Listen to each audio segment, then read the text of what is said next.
The Three Musketeers by Alexandre Dumas.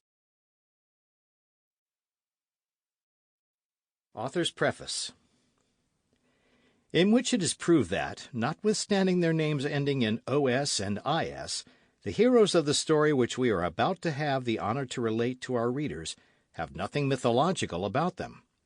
A short time ago, while making researches in the Royal Library for my history of Louis XIV, I stumbled by chance upon the memoirs of Monsieur d'Artagnan, printed, as were most of the works of that period, in which authors could not tell the truth without the risk of a residence, more or less long, in the Bastille, at Amsterdam by Pierre Rouge.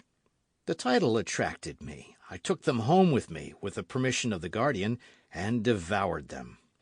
It is not my intention here to enter into an analysis of this curious work, and I shall satisfy myself with referring such of my readers as appreciate the pictures of the period to its pages.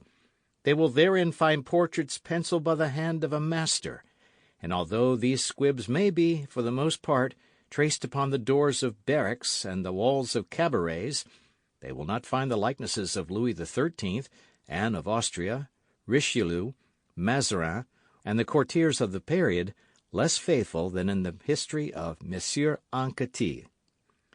But it is well known, what strikes the capricious mind of the poet is not always what affects the mass of readers.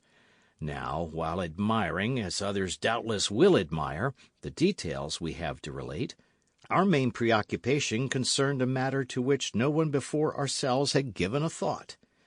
D'Artagnan relates that on his first visit to Monsieur de Treville, captain of the King's Musketeers, he met in the antechamber 3 young men, serving in the illustrious corps into which he was soliciting the honour of being received, bearing the names of Athos, Porthos, and Aramis. We must confess that these 3 strange names struck us, and it immediately occurred to us that they were but pseudonyms, under which D'Artagnan had disguised names perhaps illustrious, or else the bearers of these borrowed names had themselves chosen them on the day in which, from caprice, discontent, or want of fortune, they had donned the simple musketeer's uniform. From that moment we had no rest till we could find some trace in contemporary works of these extraordinary names which had so strongly awakened our curiosity.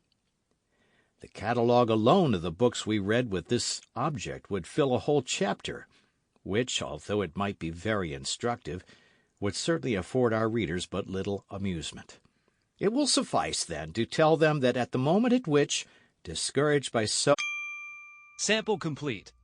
Ready to continue?